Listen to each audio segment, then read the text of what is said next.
Si je vous dis Nvidia, Supermicro, ARM Holdings, Microsoft ou encore IBM, tous des actions technologiques, mais qu'ont-ils d'autres en commun? Leur cours de bourse a totalement explosé en 2024, mais aussi toutes ces entreprises ont un pôle IA présentant un potentiel de croissance très élevé. Mais à la suite de ce boom qui a déjà eu lieu, sommes-nous aujourd'hui dans l'ère d'une bull market IA? Eh bien salut tout le monde, donc aujourd'hui on va répondre à cette question. En tout cas mon point de vue personnel en tant qu'investisseur non professionnel qui a commencé à investir en bourse il y a plus de 3 ans. Donc sur cette chaîne, tu retrouveras mon partage de connaissances avec un objectif d'avoir le plus gros patrimoine boursier possible et pouvoir vivre des rentes d'actions à dividendes. Aujourd'hui nous sommes le samedi 24 février et Nvidia a pris la 4e place des actions avec la plus grosse capitalisation boursière. Donc Nvidia, il me semble, a dépassé les 2 trilliards de dollars, mais est redescendu parce que son cours vendredi a un petit peu baissé, mais ce qui est très important de voir, c'est que Nvidia a dépassé Amazon, Google, Facebook,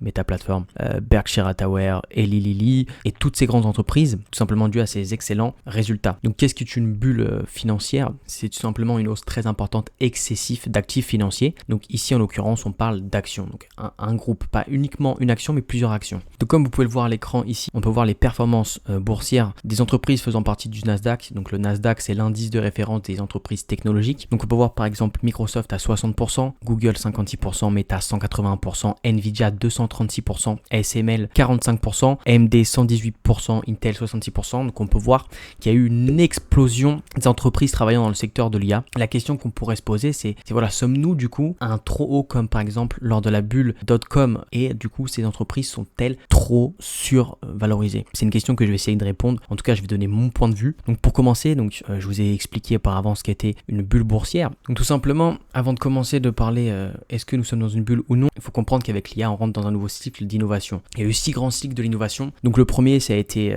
tout simplement les vêtements, le fer, etc. Donc la première vague. Ensuite on a eu tout ce qui est eu industrie à vapeur, les réseaux ferroviaires, etc. Pour ensuite avoir l'électricité, la chimie, les moteurs, ensuite la pétrochimie, l'électronique et l'aviation. Et du coup à partir de 1990 jusqu'à 2020, donc que la plupart d'entre nous avons vécu, c'est la dernière tout simplement, l'année internet. Donc durant cette vague d'innovation de 1990 à 2020, on a eu une bulle financière qui a duré 3 ans de 2000 à 2003. Donc qu'est-ce qui s'est passé durant cette bulle? On a eu tout simplement des entreprises qui avaient basé leur fonds de commerce sur l'internet et du coup il y a eu beaucoup de spéculation et beaucoup d'investisseurs se sont rués sur ces titres. Donc on va prendre l'exemple de Cisco qui est l'entreprise informatique américaine et on peut voir que du coup depuis 1999 à 2000 le prix de l'action s'est envolé. Donc on va aller voir sur TradingView, ce sera un peu mieux. Donc on peut voir qu'à partir de 1999, donc on va calculer d'ici au point le plus haut, l'action Cisco en exactement lundi 3 août jusqu'au 1er mars, en quelques mois, donc en moins d'un an, l'action a pris 380% et ensuite vient la crise, donc tout simplement la crise des années 2000, grosse descente de l'action qui est tout simplement corrigée quoi. Donc la bulle de en 2000 s'est située ici pour Cisco, même jusqu'ici, et depuis du coup Cisco n'a jamais retrouvé le plus haut qu'elle a atteint durant cette bulle, mais on peut voir qu'il y a quand même une trend qui est positive. Donc la question qu'on pourrait se poser maintenant, on va retourner au cycle de nos innovations, est-ce que du coup la bulle .com qu'il y a eu lieu dans les années 2000 va se reproduire pour l'IA et on va avoir une bulle IA qui va du coup exploser d'ici 1 ou 2 ans. Donc c'est une question qui est totalement valable. Pour voir justement si, d'après moi, ce qu'il faudrait comparer, ce serait plutôt les PE. Qu'est-ce que le PE? C'est tout simplement, on va prendre le ratio du bénéfice par action divisé par le nombre d'actions et on va obtenir le PE ratio. Donc plus le PE est élevé, plus c'est-à-dire que on va avoir une entreprise qui est surévaluée. C'est-à-dire que par exemple, on va prendre un exemple simple, si une entreprise coûte 100 € et fait un bénéfice par action de 10 € par an, on va avoir un PE ratio de 10, c'est-à-dire qu'il faudra à l'entreprise 10 ans de bénéfices pour tout simplement rembourser le prix de l'action. Ok, donc j'ai trouvé ce graphique nous montrant du coup le PE de l'indice du Nasdaq durant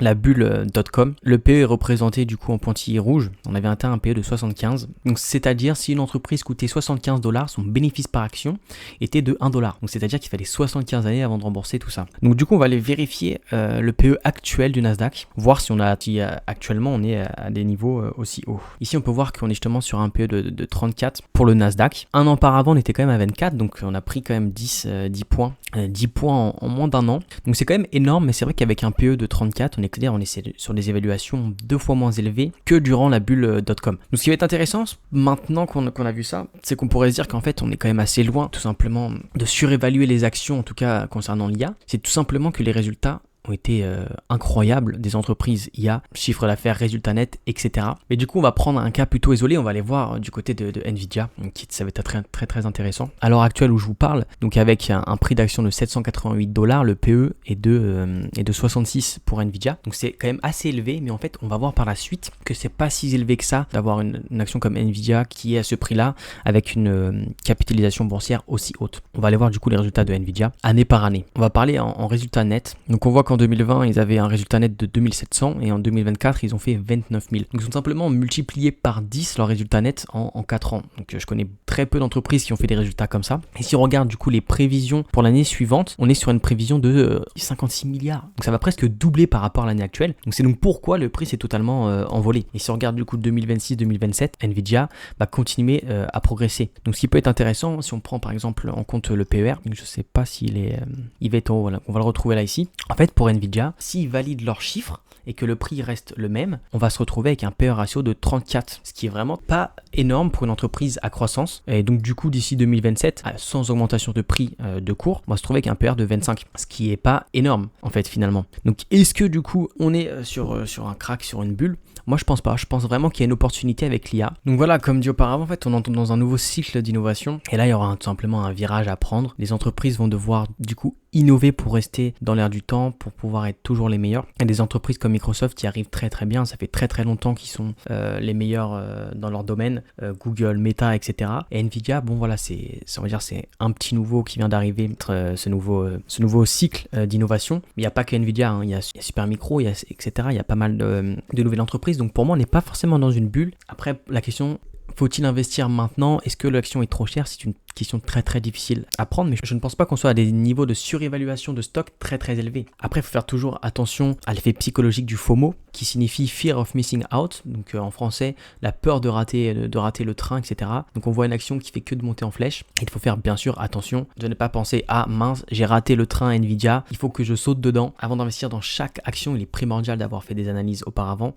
nécessaires, que ça soit technique, de croire en projet aussi de l'entreprise, etc. Moi je vous donne pas de conseils, je vous donne que mon avis. C'est vrai je vois pas mal passer d'articles ou de gens qui pensent qu'on est dans une bulle IA, en tout cas sur le marché des actions. Moi je pense pas encore qu'on soit dans une bulle du marché IA. Donc on a vu pour Cisco Systems qu'il y a eu cette grosse augmentation de 380%. Si on regarde pour Nvidia, donc on regarde de plus près, on va dire que la vague c'était à ce niveau-là. On va nous prendre la règle. On a eu une augmentation d'uniquement, je dis bien uniquement 140%. Pourrait encore monter ou alors bien baisser, ça dépend. Enfin, en fait, ça va bien dépendre des résultats que Nvidia nous sort. Si je veux dire, Nvidia continue à surpasser les attentes et leurs attentes à eux-mêmes de croissance, voilà, l'action va encore plus grimper. C'est normal, l'action gagne de plus en plus d'argent. Je vois pas mal aussi de commentaires qui disent ouais, Nvidia c'est la 4e entreprise.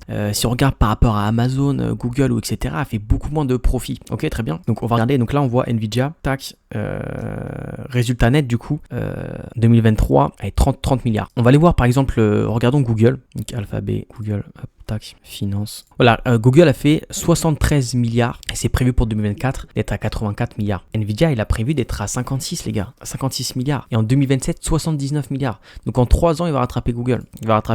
Et voilà, enfin la progression de Google n'est pas non plus incroyable.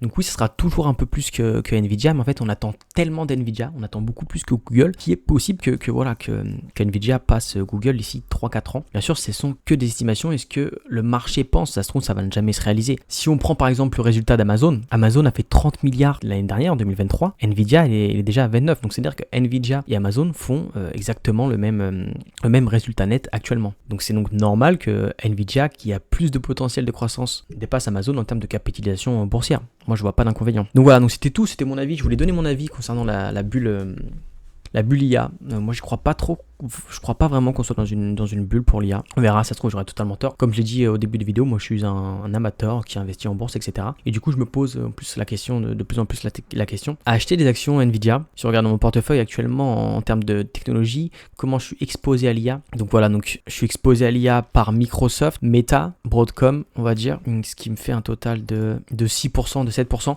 Je suis exposé à 7% de mon portefeuille et exposé indirectement à l'IA. Et justement, j'ai quand même l'impression que l'IA, ça va jouer un rôle très important pour le futur. J'aimerais un peu plus investir dans ce secteur, surtout que par exemple si on prend Meta ou etc. Alors oui, ils travaillent un peu dans l'IA, c'est pas leur corps de métier, alors que par exemple on parle d'un Nvidia qui fait des centres de données pour l'IA, donc c'est ça qui est incroyable. Et puis en plus, d'autres domaines, donc je me pose de plus en plus la question, donc je vais essayer personnellement d'analyser un peu plus l'action. Mais il y a de grandes chances que je commence à investir dans cette entreprise qui a tout simplement des résultats incroyables. Donc voilà, donc c'était tout pour cette petite avis. N'hésite pas à commenter qu'est-ce que tu penses justement de cette bulle IA, s'il y en a une ou non, ton avis. Ça pourrait m'intéresser et on pourrait très bien communiquer sur ce sujet. Juste avant que la vidéo commence, je voulais t'informer qu'il y a un Discord dans la description. Donc sur ce Discord, il y a tout simplement une communauté active d'investisseurs, que ça soit en bourse, sur des ETF, sur des matières premières, sur des cryptos, etc. On est là, on s'entraide, on se pose pas mal de questions. On se donne aussi les actualités bourse. Donc voilà, donc si tu souhaites rejoindre cette communauté active, le lien est en description. Aussi, si tu souhaites utiliser le Google Sheet que j'utilise pour présenter mes vidéos, le lien est en description et ce Google Sheet est totalement gratuit. Donc voilà, donc moi sur ce, je vous dis tchuss!